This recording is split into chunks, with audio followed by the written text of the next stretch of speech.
መነጋገሪያ የሆነው ቪዲዮ የአፍሪካዋ ዱባይ አዲስ አበባ አድናቆት የጎረፈላት ዋና ከተማ። የአዲስ አበባ አዲስ ገጽታ በማህበራዊ ሚዲያ መነጋገሪያ ሆኗል። ይህ የቱርኩ ፕሬዝዳንት ኮንቮይ የሚያሳየው ቪዲዮ በማህበራዊ ገጽ በተለይም በኤክስ ላይ ቫይራል ሆኖ ተመልክተናል። አንዳንድ የማህበራዊ ሚዲያ ተጠቃሚዎች ምስሉን ከኒውዮርኩም ማዲሰን ስኩዌር ጋርደን ጋር ሲያወዳድሩ፣ ሌሎች ደግሞ በአዲስ አበባ አዲስ ገጽታናም ዘመናዊ የከተማ ፕላን መደመማቸውን ገልጸዋል።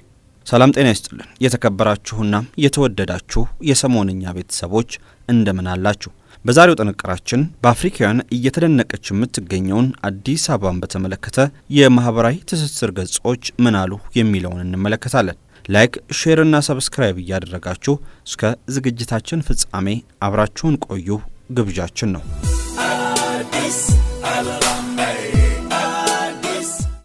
G+1 G+2 ቪላ ቤቶችና አፓርትመንቶችን ከአንጋፋው እነይ ሪል ስቴት በቦሌ ቡልቡላና ዓለም ገና ቤቶችን በጥራት ገንብቶ ያስረከበው እነይ ሪል ስቴት አሁን ደግሞ አዳዲስ አፓርትመንቶችን ለሽያጭ አቅርበናል። በቦሌ ቡልቡላ አዳዲስ አፓርትመንቶችን ያለምንም የዋጋ ጭማሪ እነሆ ብለናል። እንዲሁም G+1 እና G+2 ቪላ ቤቶችን በጀሞ ዲያስፖራ ሰፈር አጠናቀን ለማስረከብ በዝግጅት ላይ ነን። ቀድሞ የመጣ ቀድሞ ይስተናገዳል። G+1 በ120 ካሬ ፕላስ2 ደግሞ ከ120 እስከ 250 ካሬ አማራጭ ያገኛሉ።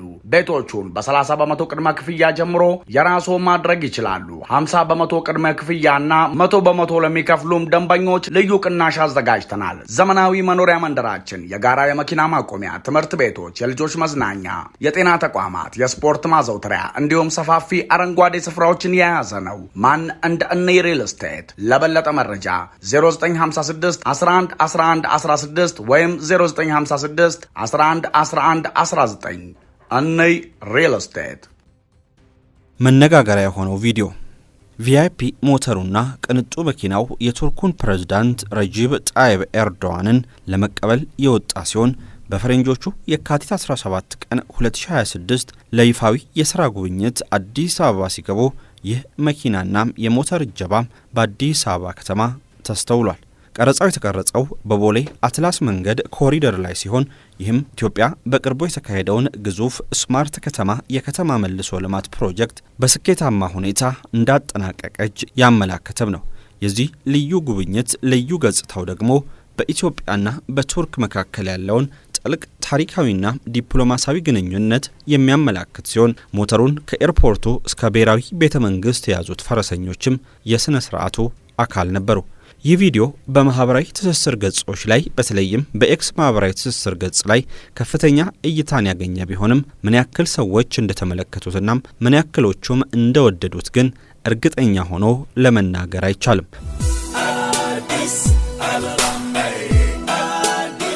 በሌላ በኩል ግን እንደ ኤክስ፣ ዩቲዩብ እና ቲክቶክ ያሉ ማህበራዊ ትስስር ገጾችን የተመለከቱ ሰዎች ይህ ቪዲዮ ከ5.3 ሚሊዮን ጊዜ በላይ ታይቷል የሚል ግምታቸውን እያስቀመጡ ናቸው።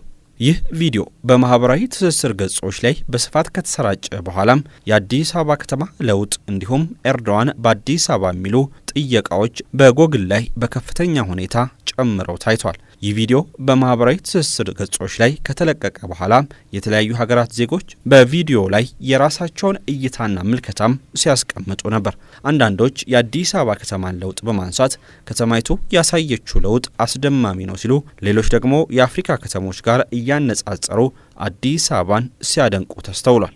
የከተማዋ ለውጥ የገረማቸው ተአምር ሲሉ የገለጹት ሲሆን የምስራቅ አፍሪካ ዋና ከተማ እያሉ አዲስ አበባን የጠሩም አሉ። የኤርዶዋን ጉብኝት ታዲያ በኢትዮጵያና ቱርክ መካከል የነበረው የሺህ ዓመታት ዲፕሎማሲያዊ ግንኙነት ከማጠናከር ባለፈም የአዲስ አበባ ከተማን ለውጥና እድገት ቁልጭ አድርጎ ለዓለም ሕዝብ ያሳየበትም ጭምር ነው። ቪዲዮውን የተመለከቱ ሰዎችም አዲስ አበባን ከአውሮፓም ሰሜን አሜሪካና አረብ ሀገራት ዋና ከተሞች ጋር ሲያነጻጽሯት ተመልክተናል። ይህ ቪዲዮም ዓለም ለኢትዮጵያና ዋና ከተማዋ አዲስ አበባ የነበረውን እይታ የቀየረ ነው ቢባል ማጋነን አይሆንም። በአጠቃላይ የኤርዶዋን አዲስ አበባ መግባት ቱርክ በአፍሪካ ቀንድ ያላትን ተሰሚነት ከማሳደጉም በላይ ኢትዮጵያ በቀጠናው ያላትን ዲፕሎማሲያዊ ሚዛን የሚያጠናክርም ነው። መሪዎቹ ማለትም የኢትዮጵያው ጠቅላይ ሚኒስትርና የቱርኩ ፕሬዝዳንት በዝግ ባደረጉት ቆይታም በሁለትዮሽ ግንኙነት በኢኮኖሚ ትስስርና በቀጠናዊ የሰላም ጉዳዮች ላይ በዝርዝሩ የመከሩ ሲሆን ይህም ለሁለቱ ሀገራት ዘላቂ ጥቅም መሰረት የሚጥል ይሆናል። ከዛ ጎን ለጎን ግን ኢትዮጵያ ባለፉት ዓመታት የሰራችውን ታላቅ ጀብድ ለዓለም አደባባይ በግልጽ ያሳየችበት አጋጣሚ መሆኑ አልፏል።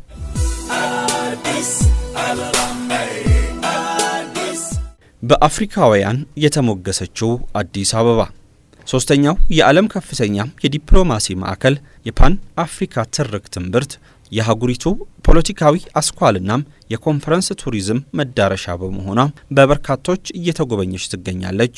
አዲስ አበባ ከተማ በቅርቡ የጋና የሕዝብ ተወካዮች ምክር ቤት አባል የሆኑት ሀጂያ ዛውራ መሐመድ በስራ ጉዳይ አዲስ አበባ ቆይተው ወደ ሀገራቸው ከተመለሱ በኋላም ለጋና ፓርላማ አባላት ስለ አዲስ አበባ የተናገሩት በተለያዩ መገናኛ ብዙሃን በስፋት ተዘግቧል።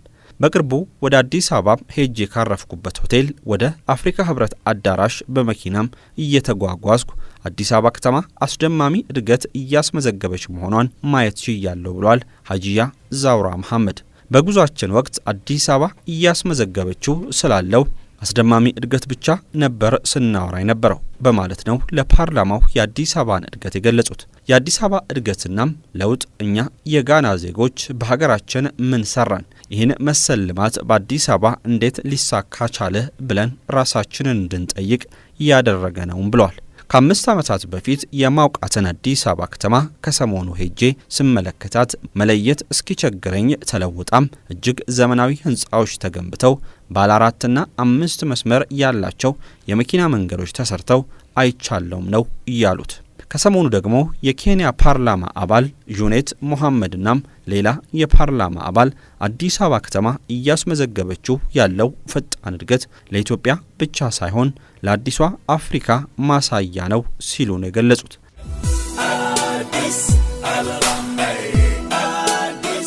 አሁን ላይ አዲስ አበባ የአፍሪካዋ ዱባይ ናት ያሉት የፓርላማ አባላቱ ወደ ዘመናዊ ከተማነት እንዴት እንደቀየሯት ከሀገሪቱ ብዙ የምንማረው ትምህርት አለ ሲሉም ገልጿል። የከተማዋ እድገት በምስራቅ አፍሪካ የኢኮኖሚ ትስስር ላይ የሚፈጥረው ተጽዕኖ አዎንታዊ መሆኑን ማህበረሰቡን ይበልጥ እንደሚያቀራርብም አመላክቷል። ኢትዮጵያ 130 ሚሊዮን ህዝብ ያላት ሀገር መሆኗን በመጥቀስም ለኢትዮጵያና ደቡብ ሱዳን የገቢና ወጪ ንግድ አማራጭ በመሆን የሚያገለግለው የላሙ ወደብ ሊሰጣት ይገባል በማለት አስተያየታቸውን ሰንዝሯል። ኢትዮጵያ በአፍሪካ ርካሽ የኤሌክትሪክ ኃይል አቅራቢ በመሆኗና በኬንያ ደግሞ የኤሌክትሪክ ኃይል ውድ በመሆኑ ከሀገሪቱ ብዙ ኃይል ማስገባት አለብን ብሏል። የፓርላማ አባሉ አክለውም በአዲስ አበባ ከተማ የታየው የጥራትና የፍጥነት ለውጥ ወደ እውነተኛ ለውጥ ለመሻገር የሚደረገውን ጉዞ የሚያፋጥን መሆኑን ጠቁመው ሀገራት እርስ በርስ በመማማር የቀጠናውን ኢኮኖሚ ማሳደግ እንዳለባቸውም አስገንዝበዋል።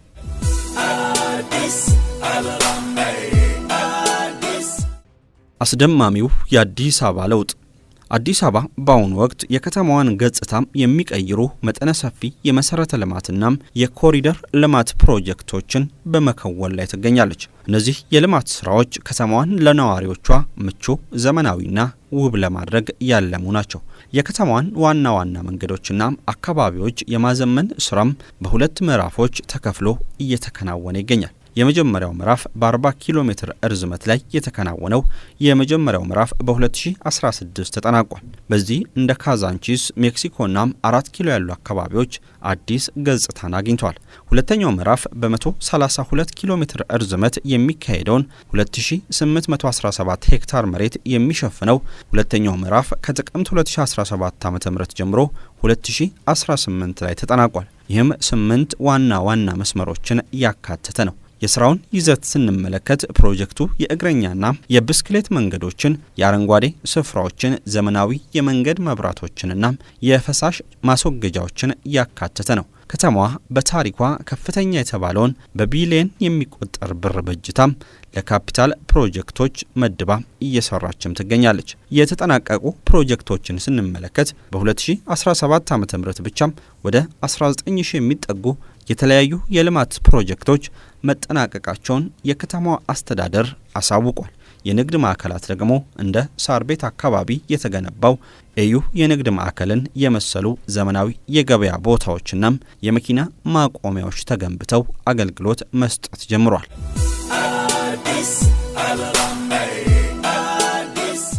ወንዝ ዳርቻ ልማትም በከተማዋ በከፍተኛ ሁኔታ እየተሳለጠ ነው። የቀበናና የእንጦጦ ፒኮክ ወንዝ ዳርቻ ልማት ፕሮጀክቶች የከተማዋን የተፈጥሮ ውበት ለመጠበቅና ለመዝናኛ ምቹ ለማድረግ እየተከናወኑ ናቸው።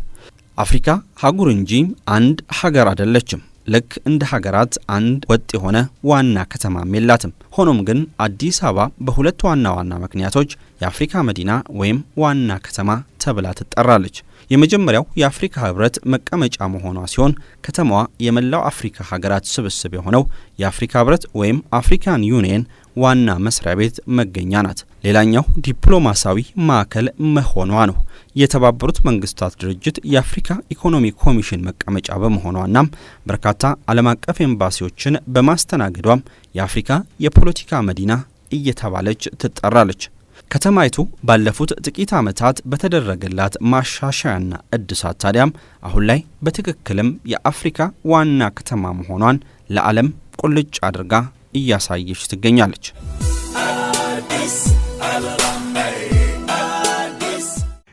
G+1 G+2 ቪላ ቤቶችና አፓርትመንቶችን ከአንጋፋው እነይ ሪል ስቴት በቦሌ ቡልቡላና ዓለም ገና ቤቶችን በጥራት ገንብቶ ያስረከበው እነይ ሪል ስቴት አሁን ደግሞ አዳዲስ አፓርትመንቶችን ለሽያጭ አቅርበናል። በቦሌ ቡልቡላ አዳዲስ አፓርትመንቶችን ያለምንም የዋጋ ጭማሪ እነሆ ብለናል።